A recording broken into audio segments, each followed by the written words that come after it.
unfair to assume that just because someone left Ghana, it was for financial reasons. There comes a point where your kids will want to leave. Stating that in the video that this thread was mostly for Americans. If you don't know how to slow down, if you expect people to be on your time, on your pace, you will get extremely frustrated. African men can be very dominant. They are broke. The pay scale is different. Chale, that one's hard for me to comment on.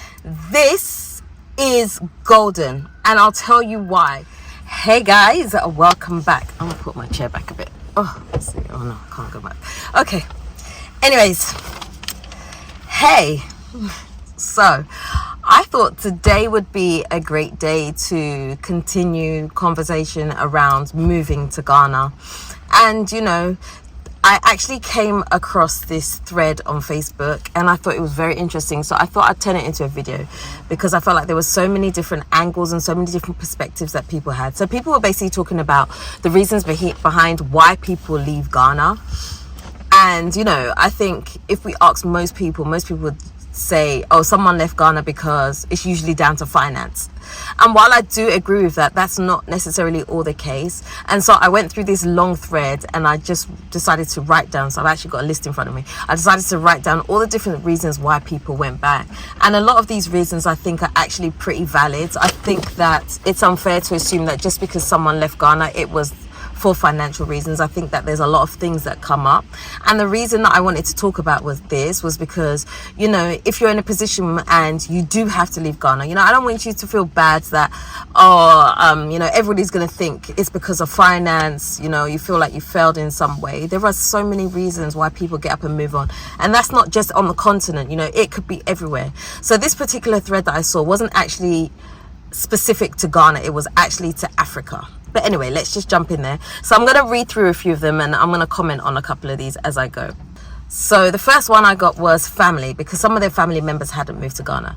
Now, one of the things about moving to Ghana is if you go to Ghana solo dolo, if you are not that kind of person and you are very much family orientated, that is just definitely one of the first things that's going to hit you. The fact that you're enjoying this beautiful place, but none of your families are there to share it with you. None of them are, you know, living the same experiences that you're living with. And therefore it can feel very lonely, especially if you're not a person that's able to pick up friends very easily, right? Because some people, let's be honest, their family is like their friends, right?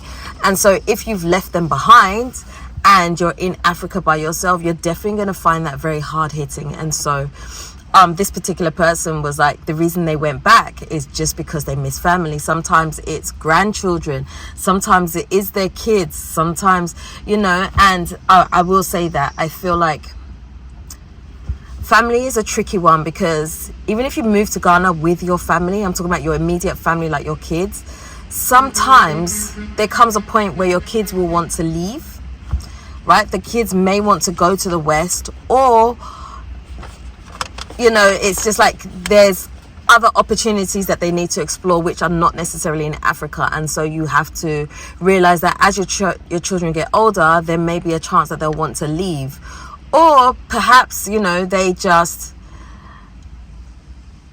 don't like Ghana for some reason. You know, like family can be a very tricky thing. Sometimes not everybody's on board. Sometimes people just want to be back in the West. You know, I know many people that have moved and the children have wanted to go back, and so the children have gone back to stay with a different family member where the parents have been in Africa or Ghana, whatever. And if that works for you, that works for you. But there is going to be a point at which you'll be like, why am I doing this? You feel very out of place. It doesn't feel right. You miss your family. And so that is definitely a very valid reason as to one of the reasons why people do pack up and leave Africa. And I will say, this was actually, this was specifically talking about Americans.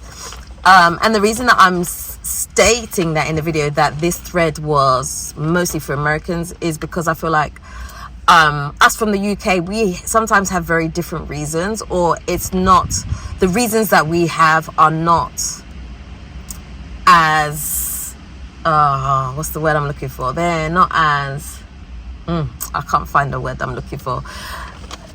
they're not as prominent as these ones. I feel like Americans have much more reasons to want to go back than those of us from the UK, because a lot of us from the UK, sometimes we're descendants of Ghana. Do you know what I mean? We are Ghanaians who have moved to the West and perhaps want to go back. There's not as many of us that don't have lineage somehow to Ghana, and so I feel like the viewpoints are a bit different. So I just thought I'd let you know that this was mainly directed towards Americans. So these were their answers. Okay.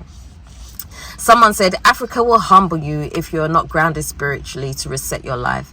And that is true. And that goes for everybody. Honestly speaking, Africa does humble you. It makes you think about the world in a very different way. It makes you think about... It just makes you think about everything. Where you think you may have it all, you realize that things that you thought were a priority are no longer a priority. Spaces where you think you were good, maybe you're not so good as you thought you were. You know, it definitely will humble you. Like, and if you are not a person who's willing to open up and accept change, you're going to have problems. One of the first things I can tell you about Ghana specifically is if you don't know how to slow down, if you expect people to be on your time, on your pace, you will get extremely frustrated, and you definitely will pack those bags and go home for sure, because it will humble you. You either, I want to say, bow to the culture. You either will find a way to integrate into the culture as best you can, or you'll get frustrated and annoyed and you will just leave. There's really no two ways about it. There's some things that you just cannot change, and they won't change. Someone said it's too patriarchal. Now, there were a couple of comments that responded to this, and some people were like, I don't think it's too patriarchal, I think it's too matriarchal. You know, women have a say these days, and I could kind of see both sides, because there are some tribes where it's very matriarchal. But predominantly, I would say Ghana specifically is very patriarchal, and I think that this is one of the reasons why some women, I didn't say all women, I said some women, find it hard to be able to be in a relationship with an African man, because African men can be very dominant or very in their ways, how they want certain things, if they're not traveled.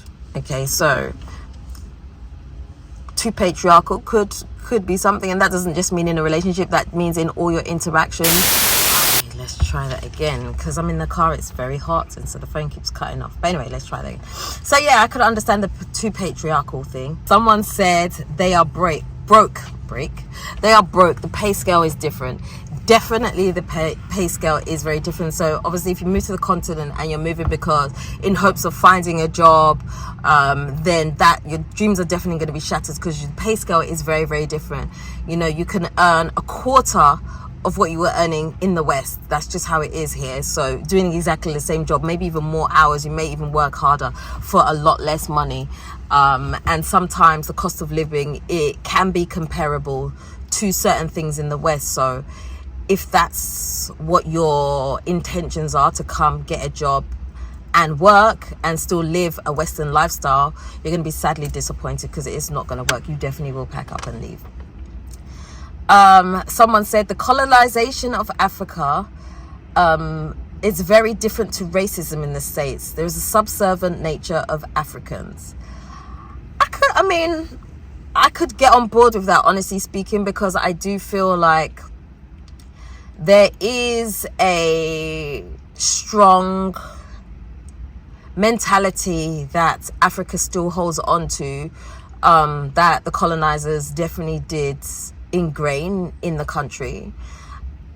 And it can be felt, you know, you can feel it when, you know, you see people from different races and they come and they have an easy time, because people will, you know, lay the red carpet out for them as if they're special. That's definitely there. And yeah, that's something that will, I guess, if you're coming from a place where racism is very prominent and you are moving to the continent, you're thinking, okay, well, I'm getting rid of racism now. And then you walk into a situation where there's the effects of colonization have happened. It can make you feel some type of way. It will take you aback. and it'll be difficult to get your head around, you know. So I do understand that. And then it said the subservient nature of Africans. Chale, that one's hard for me to comment on. Not because I disagree, it's because I don't really have the words to express that sentence, subservient nature of Africans. So I'm not going to say too much about it. It was said how it was said, and that's it. Someone else said poor planning, no small business for daily income. That's also true. People do come and, you know, they hear, oh, it's so cheap to live in the continent, and so they come. They haven't planned properly. You didn't know that some places are going to take 2 years rental income up front from, even though that's illegal, or even 6 months. They're not prepared for that. They feel like they could do a month-to-month rental. I didn't know about certain things. Didn't know that, you know, buying a car is so much harder in Ghana compared to buying a car in America or whatever, you know, all these little things. And so they haven't planned properly, and due to lack of planning means that they have to go back, regroup, make a different plan, and then come back. So I feel like that's probably one of the top reasons that people do go back. Definitely poor planning. I would agree with that. Okay, pathway to residency. Leaving every 90 days is taxing. I can definitely appreciate that. That would be taxing, because 90 days, 3 months feels like, okay, that's not, you know, that's a decent amount of time. But when you're in it and when you have to keep going and updating your residency, I know that there's lots of ways that you can possibly go around this. But I guess when the thought of it, okay, let's try this again, huh? Okay. Saying, yeah, I was talking about, yeah, pathway to residency. Yeah, leaving every 90 days can be a lot. You know, trying to leave, like, do that throughout the year, it's taxing, it's cost money, you know, it's a lot. So, you know, you just want to live your life, you're in the middle of doing things, and you're like, oh my gosh, my residency. And so all of that, I can understand that, you know, even if you have a 2-year residency, still everybody wants permanent residency, right? Because it just makes things so much easier. I get it. Even for me, when I come to the States, I'm like, okay, I have a certain amount of time that I can be here for, and I got to leave. And I was like, I actually did think about it. I was like, imagine if I lived here and, you know, I would have to be going in and out. That, like, it would be so taxing. Not because I want to live here. I don't want to live here. But I'm just saying, like, it would be a taxing thing. Like, the thought had crossed my mind when people deal with residency issues, you know. So, hey. Let's see. Someone said Africa is not a place to figure things out. I can fully be on board with that. You can't come to Africa and say, I want to figure it out, even though some of us have done it. Oh my goodness, sorry. My goodness, what the hell was that? That was some big it was like a bird. Did you see it? Oh my goodness, no. I have both sides of the door open, so it must have just flown straight. Oh my god, my heart. Anyways, back to the video. Yeah, even though some of us have come to Africa and figured things out and made it work, I honestly wouldn't advise it. I feel like to do something like that, first of all, you have to be of a certain character, and it's very risky to do it if you have kids. It could go very right, but it could also go very wrong. And personally, if you want to be successful, if you want to guarantee your success, that's not a plan that I would advise you. It's not a route I would advise you to take, you know. It's not the place to figure things out unless you are that type of person who likes to figure things out and likes the challenge and knows fully well that it could all go tits up. Then fine, knock yourself out. Hey. Okay, so someone else said, God said it's time. The desire to live on the motherland was only for a few years. This is golden, and I'll tell you why. Some people don't understand that sometimes when you move somewhere, it doesn't have to be permanent. Sometimes you live in a certain place because you need to reset. You need to regroup, you need to think, you need to all of that good stuff, right? Sometimes not every place you move to is permanent. It could be for a time. And so I really love this. Sometimes the desire to be in the motherland can only be for a few years. You may be there for 2 years, maybe 5 years, 10 years, and think, you know what? It's time for me to go back. The same way that people grow locks and then they say, you know what, I think it's time for me to cut these locks off. It's not because, you know, because I've got locks now I have to have locks for the rest of my life. No, it was for a season. It was to enable something, because there definitely is something spiritual about having locks, I'll say that, right? I understand that. So when it's time to cut your locks, you know it's time to cut your locks. When it's time to leave the motherland, you will know it's time to leave the motherland, and you are now on to your next journey. So I am 100% for that. Okay.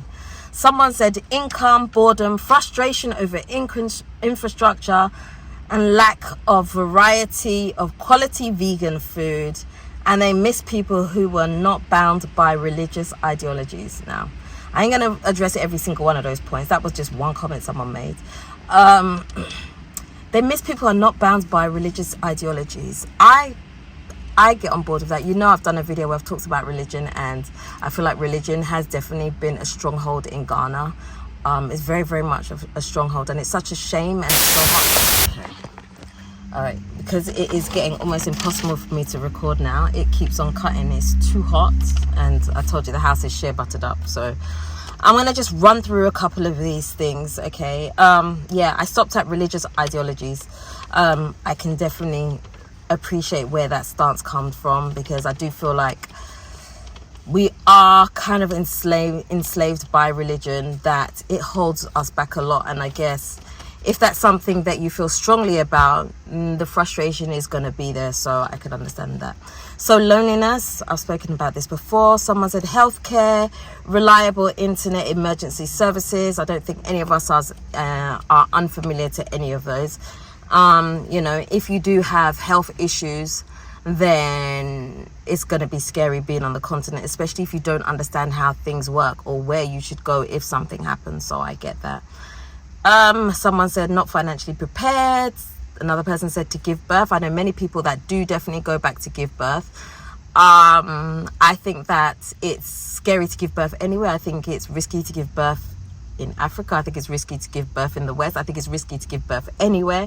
My ideal situation, hey, if everything is all good with me, home birth is always the way that I would go as much as possible, and just have people around me that have knowledge, that are willing to look at what my wants are in all of this. But hey, that's just me. That's not medical advice. That's just me. Hey, someone said you need to stop thinking like an American. Which, yes, again, that goes back to what I was saying earlier about the cultural aspects of being on the continent, right? You cannot come to Ghana with a Western attitude and expect to live life in a different country with that attitude or that mentality. It doesn't work. You have to have a complete mindset shift if you want to live comfortably. Okay. Someone said lack of quality control, beggars. I'm like, okay, beggars, for me, beggars are everywhere. I mean, that's not neither here nor there. I understand it can be quite prominent. And I think the reason that beggars kind of is a sensitive issue for some people is because for most of us, we are closer to those that are begging than we realize. Or okay, hold on, maybe there's not the right words, right? I feel like because a lot of us, we can make a change, right? But we cannot help everybody. Like, you can take out 10 cedis from your pocket and give it to a beggar, but because you have so many beggars across the road, it's like you want to do for everybody, but you can't. It becomes very difficult. And obviously the gap between seeing beggars and a person in a rich house is like everything is everywhere. It's not segregated. It's there. It's in your face, and it's very obvious. So you either get used to it or you get uncomfortable and you go home. Someone says they didn't prepare properly. They blew money because things are affordable. It's like being in a penny candy store with $100 bill, and you get cocky because you have enough until you don't. And I think that is very, very well explained. I really like that analogy, because you have $100 bill. I mean, you wouldn't just think, okay, let me just go outside and spend $100, right? But again, I'll reference Ghana because that's where I am.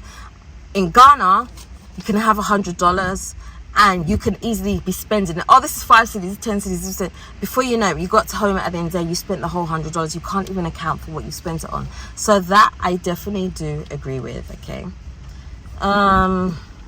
Someone said they still have ties to America, they still own a home. Also, they appreciate the convenience of being able to order from Amazon and receiving things fast. I definitely feel that one, boy, trust me. Lack of punctuality, customer service. Someone else says student loans gained in America, can't make that kind of money in Africa. And that is absolutely the truth. You know, if you have a lot of ties in the West, you need to be able to deal with that first before trying to make a clean break in Africa. Unless you have some type of remote job or some type of business that can cover you at both ends, I would definitely advise that you tie up ends in one place before you try and fully start over another place. You could do back and forth, but just be aware at the back of your mind you're going to have that issue there. So if you have property and things like that you're still dealing with, you need to find a way to handle that. Someone also said scammers. Scammers are everywhere. That's why we always advise, or I would advise, that you take your time when you come to places like Ghana and understand how it works before you jump into business, jump into thing, because it's a different type of street smarts that you require to the ones that we are used to in the West. And that's pretty much it. Let me know what you think in the comment section. Do you agree with what people said? Do you have more to add? So I'd love to hear your thoughts. And that's where I'm going to end the video before this phone cuts out one more time. Please just let me wrap up. Okay. Anyways, if you would like to do a one-to-one consultation with me about moving to Ghana, you can send me an email to dela@moretodela.com. If you would like to rent out